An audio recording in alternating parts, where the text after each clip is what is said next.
Welcome to Call Me Negotiator. And this is a show dedicated to the art of negotiation, the East meets West conversation, and how individuals navigate complex power dynamics across nations and industries. These insights are essential for anyone navigating international trade, cross-border collaborations, and global entrepreneurship.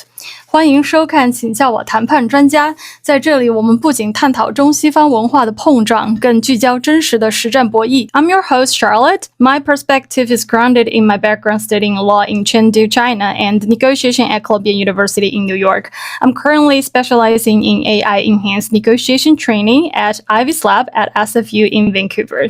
We are live every Thursday at 4 p.m. Pacific time. If you are in Vancouver, you can tune your radio to CJSF 90.1 FM on Burnaby Mountain, or simply head over to cjsf.ca and click Listen Live to join us from anywhere in the world. 欢迎在北京时间每周五早上的8点到9点锁定我的视频号野蛮生长夏洛特同步观看直播。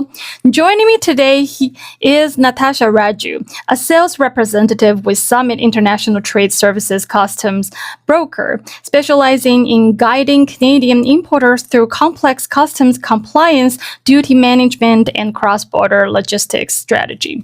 Today, we will look at global trade through a negotiation lens and explore how customs brokers protect businesses from hidden regulatory and financial risks, how companies legally reduce duties, optimize cash flow, and structure cross-border e-commerce into Canada, and what leadership, resilience, and strategic thinking look like for women navigating high-stakes international trade. Let's get started.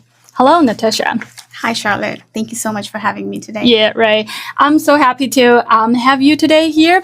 And can we, so in the beginning of the show, we wanted to understand and know you a little bit. So I would ask, what exactly is your role as a customs broker, and where do you protect importers the most?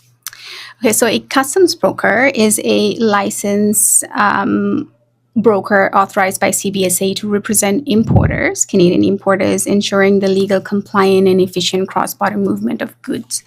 So we handle documentation, we facilitate shipment releases, and basically everything that any importer would require for importation. So yeah, okay, that's what we do. Thank you. Well, I know that you are in this industry for many years, but I do want to ask, what is your background? How did you get into this industry and love these professions as what you do as a professional? And also, if you could tell us a little bit your life story, how did you ended up in working for Canada customs broker and also based in Vancouver? Wow. Okay. Yeah, that's a whole story. All right. Okay. I'm originally from Fiji. I was born and raised there. I moved here about 20 years ago. And life was, then I got to see life. It wasn't easy moving here, being an immigrant. Slowly, but eventually I, step by step, just focused on the future, my life, my family, my children. I have 2 kids.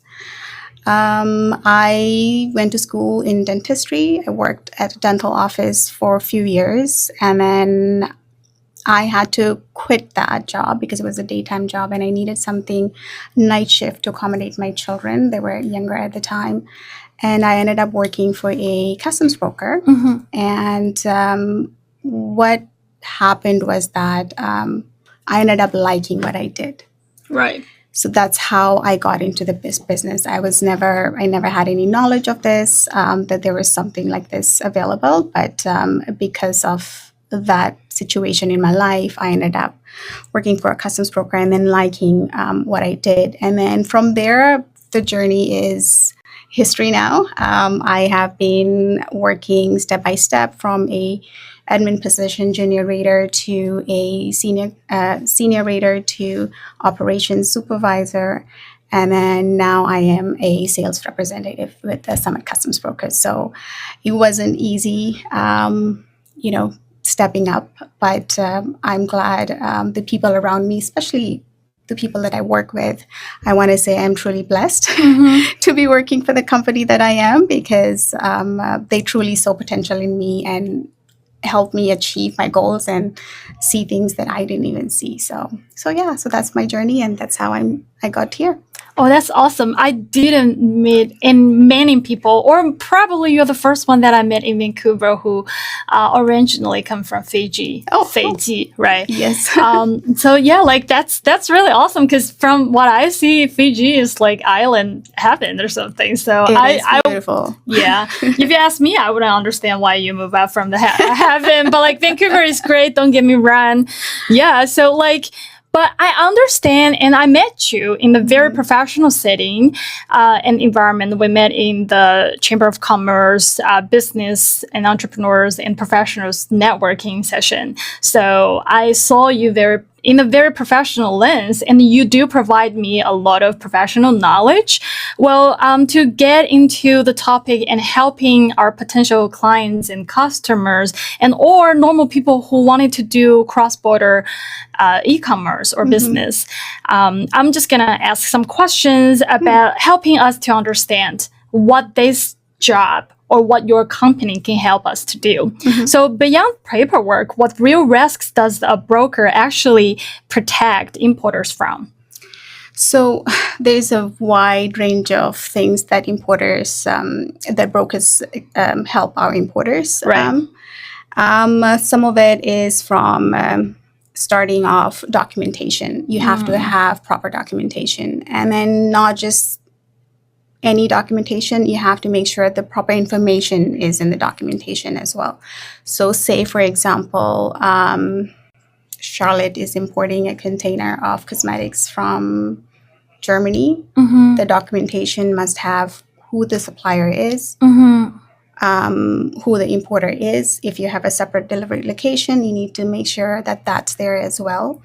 The full description of each item, the unit value, the total value, the total invoice value, including currency, which is very important. And the most important thing is the country of origin, CO. Right. So that's one of the things that importers must have when they're importing. The other thing is regulations with CBSA, understanding that and knowing that. A lot of importers rely on customs brokers because we handle the day-to-day compliance and government regulations. Right. And we are on the know, and it's our responsibility to keep our importers, our clients on the know of what the updates are.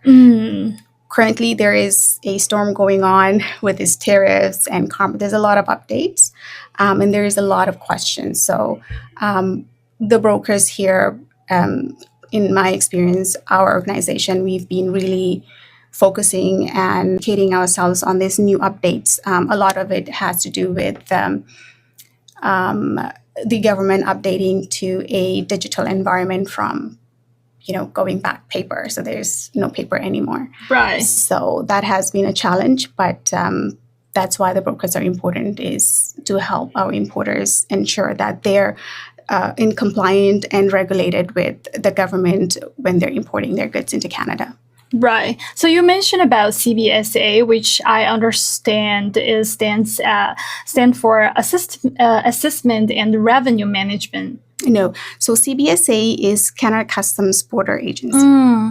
The Assessment Revenue and Management, that is what we call is CARM. That is it's a new implementation by the government, and it's nationwide, all of Canada.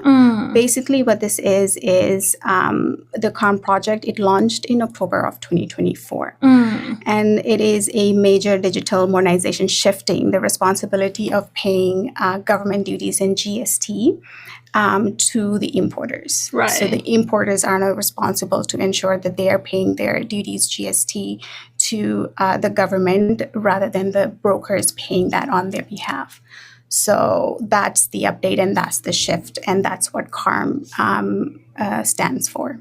I see. So the CBSA is Canada Border Service Agency, and it's more like a department. And the CARM is what the assessment and revenue management is. Yes. And then they have this update where like the security bond now is very essential, right? It is. It is required. It is mandatory. You cannot import without that.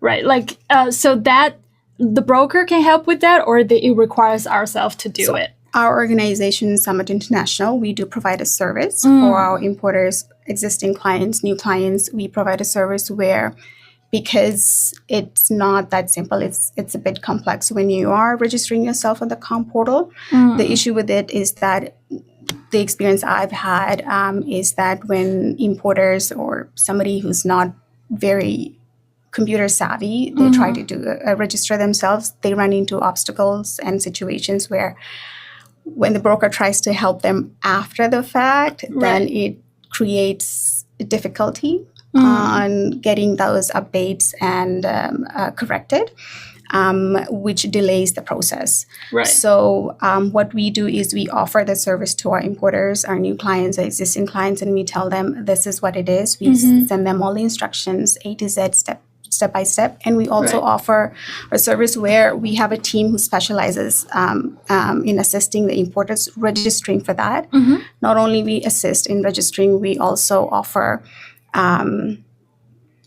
training. We train the importers on how to manage the portal. Right. And anytime there is any questions or concerns or any issues that arise, the team is already there, and the importers are welcome to come and use that service. I see. So I have a question. If I am a beginner level of someone who's doing international e-commerce, let's say, and I don't have a huge budget, I wonder, do I have to have the broker to help me to do this import customs services or regulations, or can I do it myself? Is that mandatory? Yes. Well, it is mandatory to have a CARM account. It is a government regulation requirement. You must have that. However, having a broker, you can choose to self-clear your shipment yourself. However, you have to ensure you're in compliant with CBSA. I see. And the regulations. Right. Because our job is not only that we assist with the day-to-day importing documents and assisting with the CARM implementation, but we also assist in ensuring that the correct coding is used. We also ensure that if the country of origins are used correctly as well. Because what happens is that when CBSA does an audit and something doesn't add up, that could potentially lead to more penalties and severe consequences basically from CBSA. I see. I know that your company that you mentioned is not just work for the big business and big companies, and then for those kind of individuals who have less budget, you also provide the services to assist them to do all those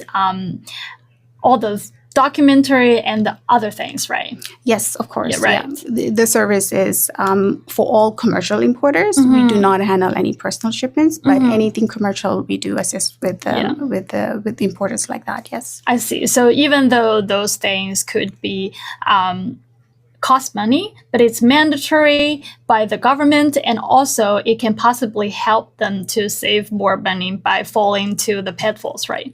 Yes, like I said, it's mandatory for all importers to have a CARM account, but not necessarily a customs broker. However, the reason why a customs broker is important is because we provide that intermediate in between CBSA and the importer with the knowledge of regulation and compliance. Right. In that case, we have to talk about what pitfalls the customers or your clients might possibly fall into and cost them more money. For example, what are the most expensive mistakes importers make today?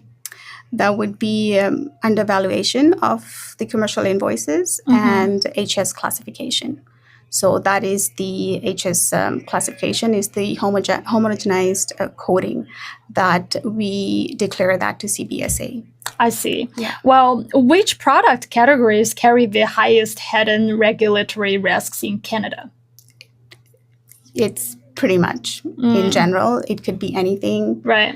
Like weapons, I can think about like drugs, but there's like cash or food. I have no idea, like, because we can definitely, like, as Chinese, some people like bring some food into, let's say, the States, and that definitely break the rules a lot of times, bring unnecessary risks. So I wonder, from your professional experiences, what can you remember or imagine or think of the goods that normal people thought it could be okay, but it's not okay? I had an experience a few years back where I had a client. He was a new importer, and he was importing tandoori ovens from India. So, FYI for importers or anybody planning to import or are importing, is that if you are importing such things, you need to make sure that you're compliant and regulated with CBSA, and there are requirements for that. And for new importers, you are most likely to be flagged for an inspection. Oh, okay, yeah. We definitely want to avoid that, and we do wanted to talk about that later, to how to help them reduce the damage from being flagged and inspected. So most new importers are automatically, flagged. Automatically flagged? Most of them. I won't say all of them. Right. I have seen some of them not being flagged, but most of them, from my experience, I've seen they have been flagged by CBSA. And so what this importer did is that the tandoor ovens that he imported, it had insects in it. So it wasn't fumigated. And insects. Okay, so you cannot import insects to Canada. Please make sure. So, but this is a tandoor oven, right? So it had some clay on it, and the importer didn't realize the risk and didn't read through the regulations and making sure that you cannot just import such things just like that. You have to ensure that you read through or ask for advice to ensure that you are in compliant with CBSA, right? I see. And this shipment got rejected, and the importer had two choices: either get those tandoor ovens destroyed or get it shipped back to wherever he imported from, India. So that's what happened with that one. I see. Okay, yeah, that is, I think nowadays maybe using AI chatbot, we can ask something, but AI doesn't really provide most accurate information. So before the importers export those goods from their own country, and how can they avoid this? How can they connect or find the custom brokers like you from Canada all the way to confirm those information and let you help them from the export process?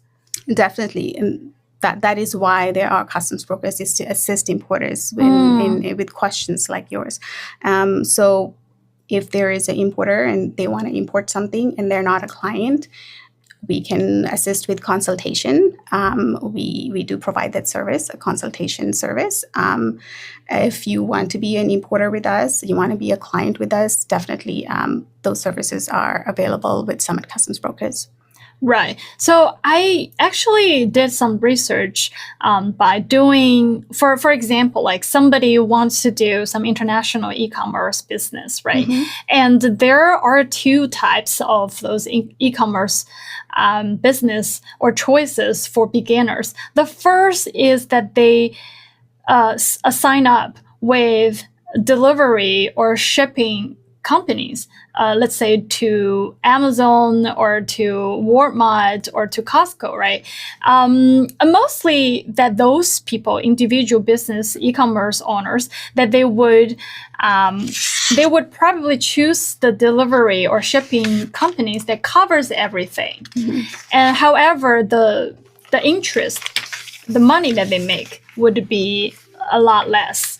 And then another way is that they probably have some experiences, they want to make more money, and then they would ditch those shipping companies that wrap up or cover all the fees and then choose the custom brokers like you. Could you share some information or knowledge of what's the differences, which is the better way for whom?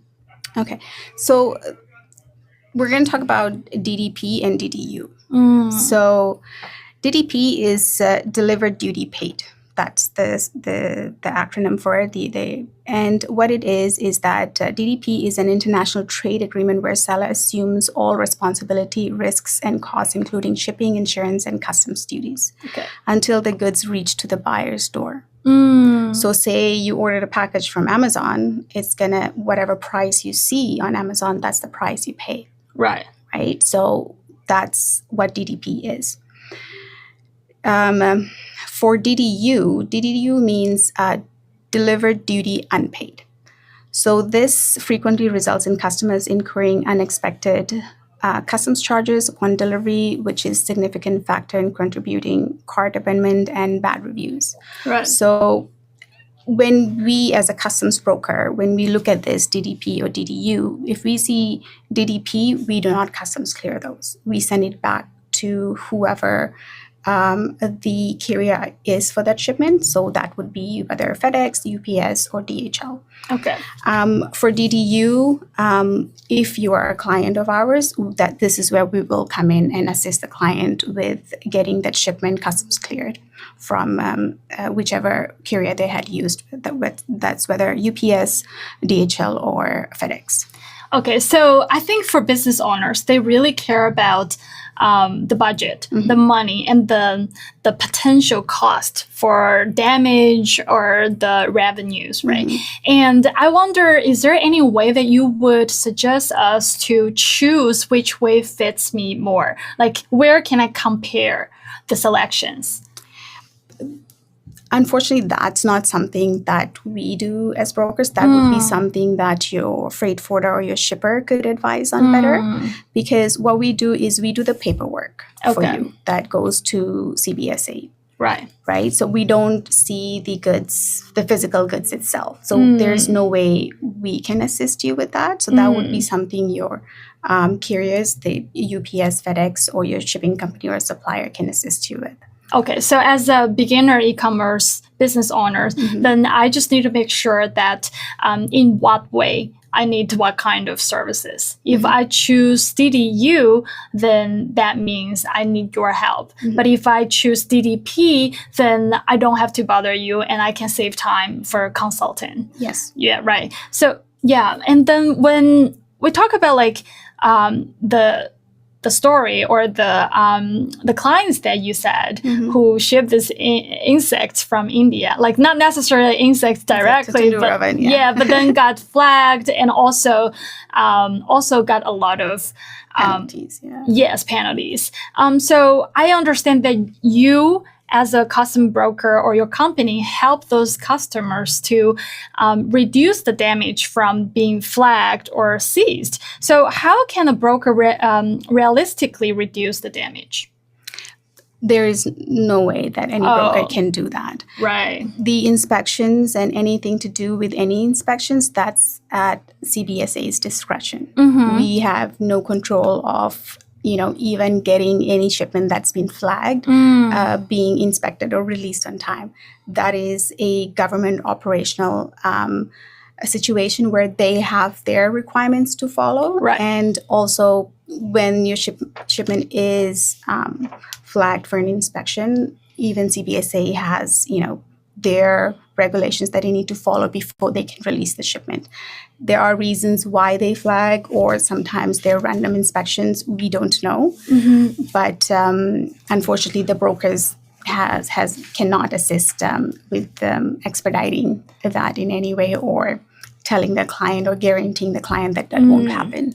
I see. So if a client who talked to a custom broker and who told them that, we can help you to get released from being flagged or seized, means these brokers are not reliable. And I know that the stories and the experiences that you shared, a lot of clients that they came to you from being tricked or getting more penalties from working with other custom brokers. So that could be one of the cases, right?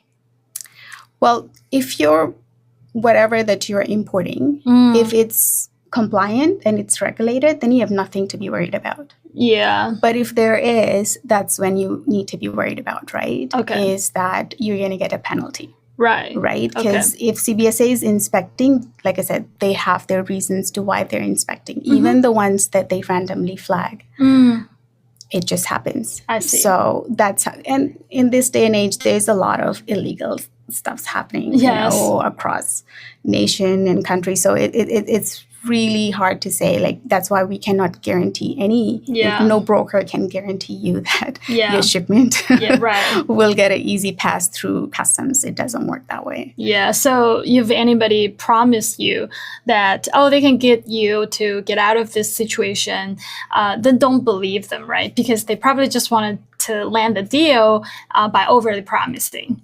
I see. And I wonder, like, in that case, we do want to talk about the regulations, because the regulations constantly change, and we can put ourselves under the risk because of the changes. However, we can also benefit from those regulations. And I remember that you mentioned about we can save a lot of money by legally avoiding paying some revenues and some costs, right? Yeah. So I wonder if you could share, how can importers legally achieve zero duty using trade agreements? Okay, so the trade agreements. So importers can reduce costs by leveraging free trade agreements, the FTAs. Right. The agreements like CUSMA. So CUSMA is a free trade agreement between United States, Canada, and Mexico. Right. Or CETA for preferential, usually 0% of duty, but it depends on the tariff rates. There are duty deferral programs, and there's some like TTP or something like CPT. Right. Like, I think that you mentioned about them, but like basically those are the regulations and agreements that the countries, within those few countries that they make to help the business owners, cross-border business owners, and those global entrepreneurs to legally avoid paying revenues, right? Yeah.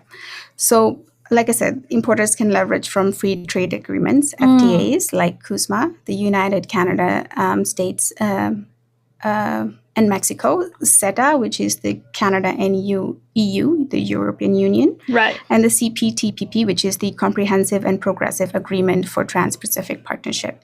So how we can leverage this is that the certificate of origin is essential for securing one of these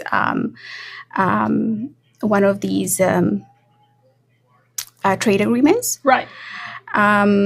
And you need to be compliant as well when you are using these trade agreements. So compliance requires verifying complex rules of origin before certification. So you can't just fill it out and say it's made in the US and qualify for duty exemption. You have to ensure that your product is made in the US to qualify for that duty exemption. So don't just fill it out, verify it. And the way you can verify that is the producer. Whoever is manufacturing or producing, they're the ones who can tell you if that product is wholly manufactured at their facility, or say if a product is combined of multiple items that's been imported from all around the world. So there are things that importers need to ensure and keep in mind before they can say, okay, yes, this qualifies for exemption. Right.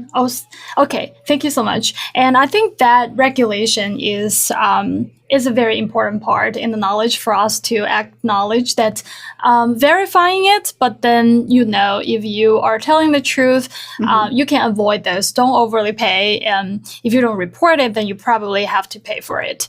And another way that we talk about is duty deferral and drawback. And so, first of all, I would love to you to explain to us what are the differences between those two, or what are they? And then I would also want you to share with us what are the smartest ways to manage cash flow through duty deferral or drawback. So duty deferral is so it improves cash flow by utilizing CBSA duty deferral and drawback programs to recover duties on imported goods later exported. So if you had goods that you had imported and you had paid duties on it, and then now you're re-exporting it back, that is an option where you can use in our organization, we have a team who does that. They're the consulting department. So they specialize in these things. So I cannot overly taking their duties, but I understand. Yeah, I cannot explain a lot about this, but from my understanding is that our team specializes in doing things. So, but this is one of the options is if you have imported goods and you are sending it back, you could qualify for duty deferral. But of course, if you're going to come and ask us, our organization for assistance, we would consult. We'll forward you to a consulting department who would assist you with that. Yeah. So basically, it is a very professional, I think, knowledge or tasks to do. So even people who work in the company might not really understand it. So if you are somebody who really need this service, then it's better to consult with the professionals, and then they have a specific department to deal with that. Yes, because it's a process. It's not just filling out a form and submitting it to CBSA. Yeah. It's a process, and it could be a lengthy depending on what it is that you are requesting that service for. I see. So how can companies structure shipping and brokerage to lower the total cost, though? So for shipping costs, that's not something that a broker handles. But what we handle is that if you are using our services, right. How we negotiate brokerage rate is depends on the volume of the shipment, the type of the shipment, the value of the shipment. Sorry, I said that twice. Yeah, that's okay. Yeah. And also the brokerage determined fees are determined by the volume of the shipment, the mode of the transportation, HS classification, and other government department, which is the OGD requirements, and the number of line items. So that's what is required before we can negotiate a brokerage rate for any importer. I see. Well, I understand this is very professional and very technical to people, because to me, I did a lot of homework to be able to understand and ask questions. So not to mention about other people, but I understand that a lot of people, especially at least from what I understand, Chinese business owners, even they never done business before, trying to get into the cross-border or international business, especially e-commerce. So those knowledge, although they're very hard to understand, they're very technical when you first knowing them, but they are so helpful to avoid some potential costs, especially as a first-time importers, right? So to help us understand those technical things or understanding the potential damages or benefits from this, could you share with us a specific real case where those non-resident importer structure removed broader frictions? Say, for example, U.S. toy manufacturer. We'll use that as a sample. And so a non-resident importer. So what is a non-resident importer? A non-resident importer is an importer who's not a Canadian resident. Okay. However, the government does allow non-residents to act as importers in Canada. To qualify to be a non-resident importer, of course, now with the CARM implementation, it is required for even a non-resident importer to have their business registered in the CompClient portal. So what happens is that, for instance, a toy manufacturer utilizing the non-resident importer program can significantly reduce border friction, such as unforeseen costs and shipping delays, by serving as the importer of record. So the manufacturer gains better control over landed costs, simplifies cross-border transactions, and enhances the overall customer experience, including paying their duties and taxes directly to CBSA via the client portal. Okay. So that's what a non-resident importer can do. Yeah. Okay, so what happened exactly with this U.S. Toy manufacturer case study?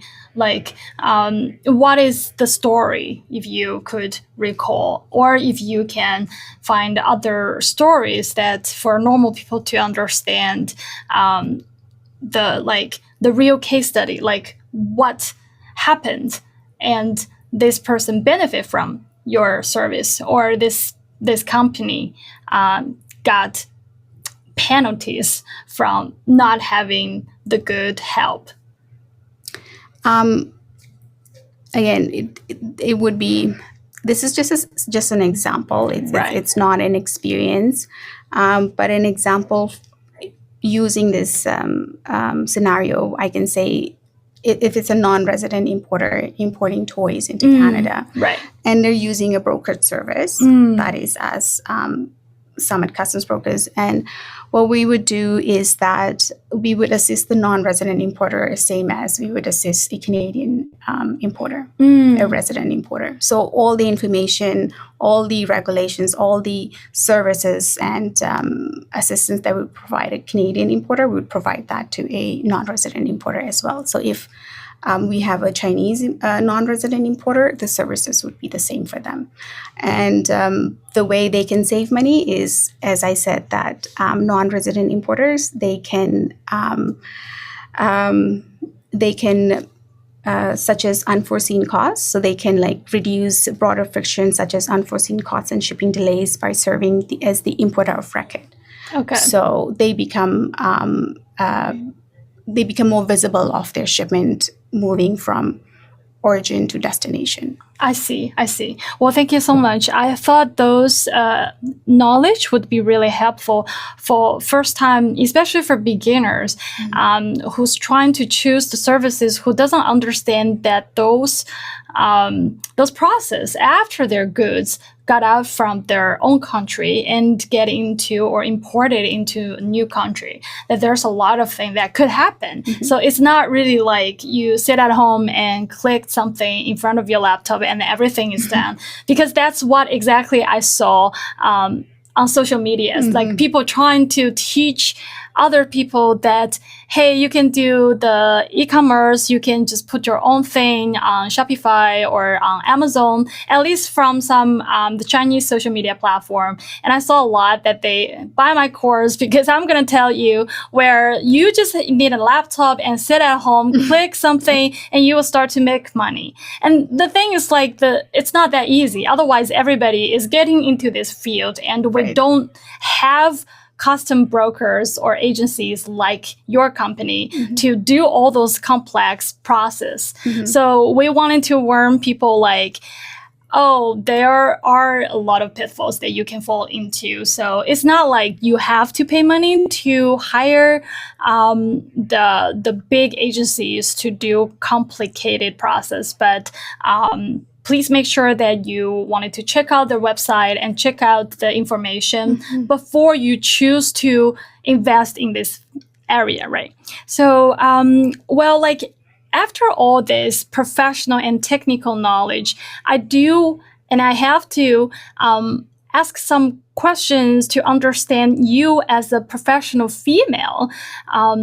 What challenges you met in this industry, and also as a female, we have a lot of backlash and obstacles when we're trying to negotiate for better offers with clients, with our senior colleagues, or with our boss. Could you share some of that?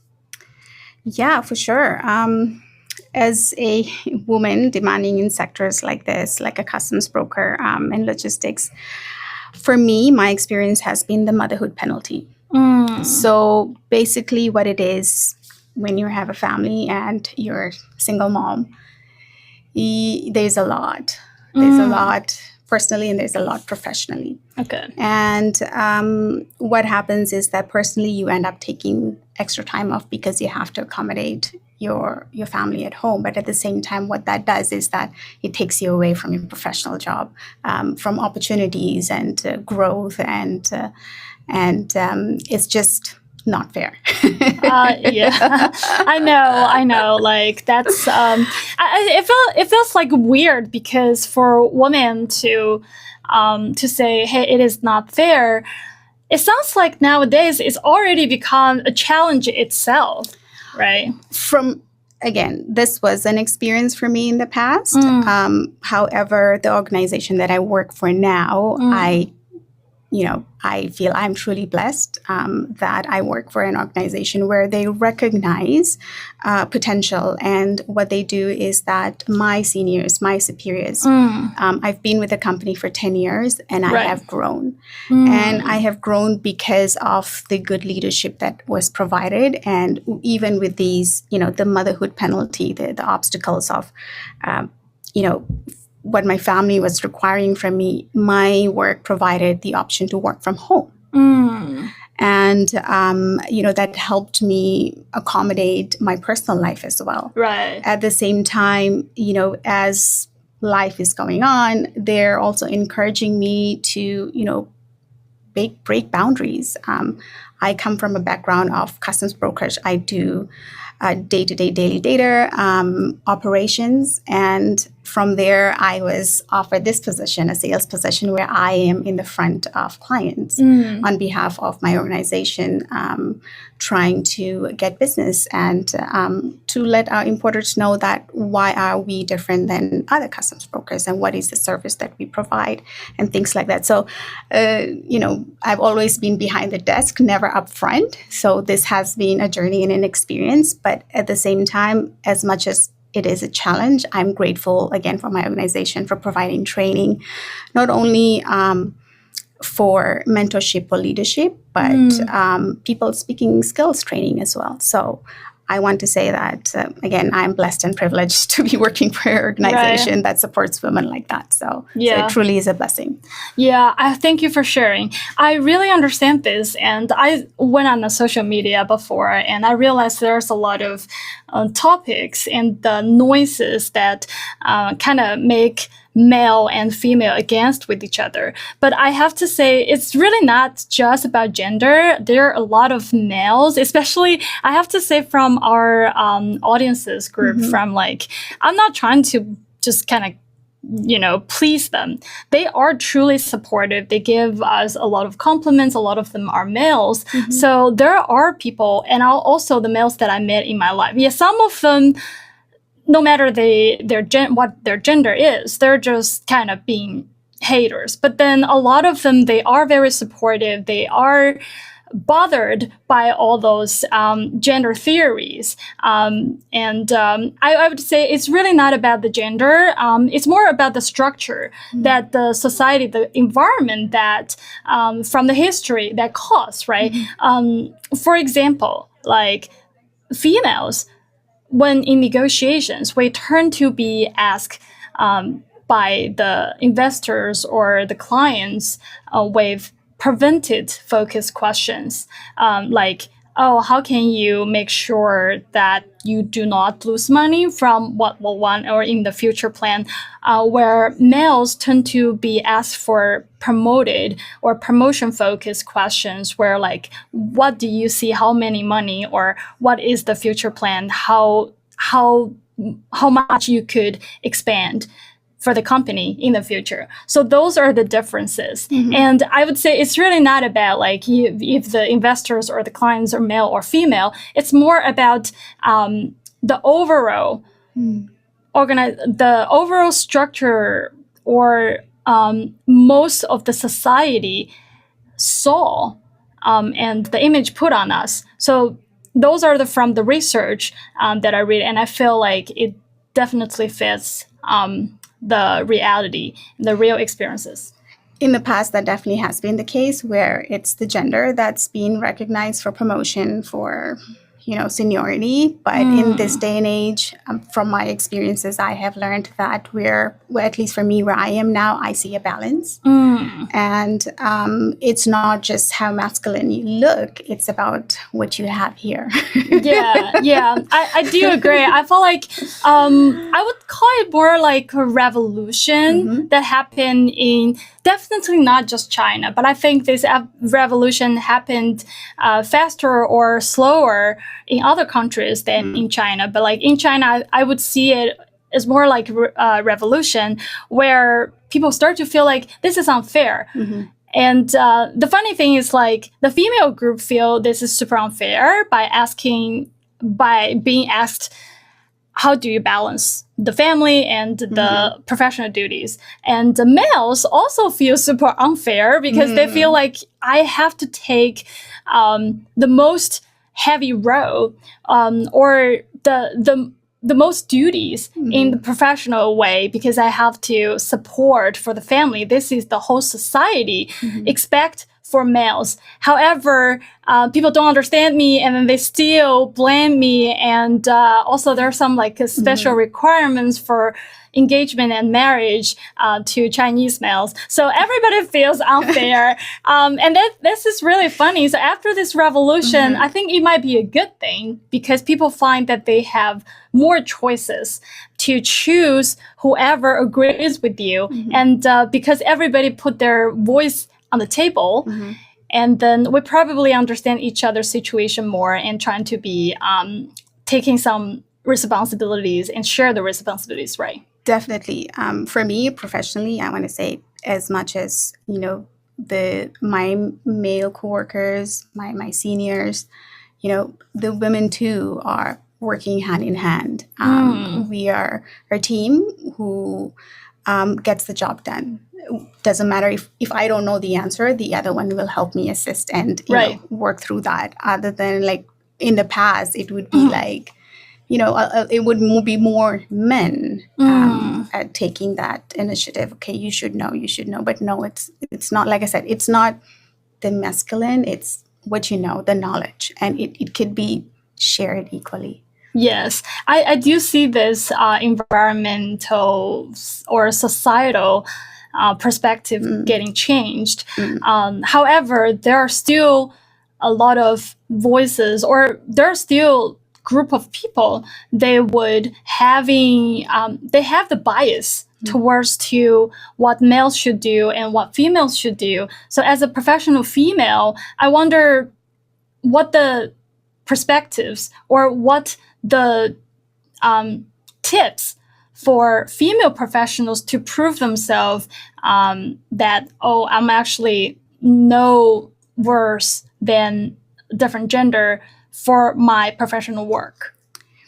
I don't think of being biased or being different. I come to work, like I said, my experience and my growth in the last 10 years in this company, it has been focusing on myself. Right. Doing what I can do best. My thing is I take challenges. If there's something that I don't know, I want to know. So then that's been my my thing where I like challenges. And I think that's what my superiors saw in me and, encouraged me to grow with the company. Right. I've never seen something that, that a male should do and, a female shouldn't do. It's never been that for me. I think it's just mentally we have to teach ourselves. The more we think about it, the more we're going to feed that, the biased conversation, the female, or the male, or the gender equality conversation. The more you're going to think and, put words into it. But for me, I'm trying not to think that way. I'm trying to think being equal. I remember you shared with me before that you just need to be professional. You just need to be knowledgeable and solving the problems for your clients, for people who work with you. Then that way you don't have to talk about the equality or gender equality topics, right? You just show how professional you are. That's very convincible, right? Yes, because that's what we're supposed to be doing is our job, Yeah, right? yeah. We need to, if there's a problem, figure out what the solution is for the problem, Mm. rather than sitting and wondering, okay, Yeah. I'm a female, I can't do this. Is Yeah. the male supposed to do it? My thing, even at work, like usually my general manager, if we have a new employee or there's, movement of computers or something in the office, he'd usually be the one doing it. But I just, if it's not there, I just get up and do it. I don't think it's something that needs to be separated. So anyway, those are my thoughts and my point of views and my experiences. I'm sure everybody has their own personal experiences, and for me, like I said, I'm blessed where I've been working. I'm sure.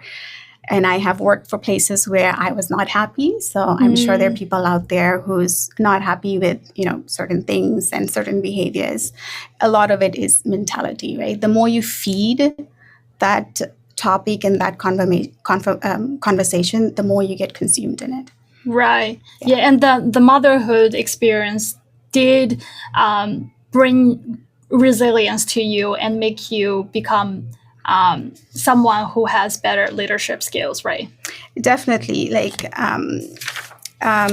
For me, it was like taking necessary leave for family. It required me to expend effort and resource to build client pipelines and commissions, leading to immediate financial strain. But the key challenges for working parents, especially single mothers, are, like I said, rigid work structure, inadequate childcare support, and then I've even experienced, with the government, like the insufficient government and community assistance. Many full-time working mothers are ineligible for financial aid just because you work full-time and then the government is structured in a way that there is strict income threshold. So those have been my experiences. However, all it did is strengthen me to push harder, to grow in my professional life, and to strive to make as much money as I can to support my family. So as much as there are the downfalls where I couldn't get this, I couldn't get that, I tell myself, okay, I couldn't, that's okay, but I can push forward. I still have two hands, two legs. I can work full time. I can work extra hours. I can do whatever I need to push myself to get there. So all the downfalls, all these setbacks, all it's doing is teaching me to get stronger and push forward. Okay. Yeah, thank you so much. And that's a wonderful conversation and very encouraging. And that's all the time we have for today. A huge thanks to Natasha for joining us and helping us decode the hidden negotiation logic behind customs, compliance, and global trade. If you'd like to learn more about Summit International Trade Services Custom Broker, you can visit summitcustomsbrokers.com for more information. And special shout out for our lovely staff here at CJSF for making this broadcast possible. And stay tuned, Jacob's Music Show is coming next. And this is CJSF 90.1 FM on Burnaby Mountain. I'm Charlotte, and I will see you next week.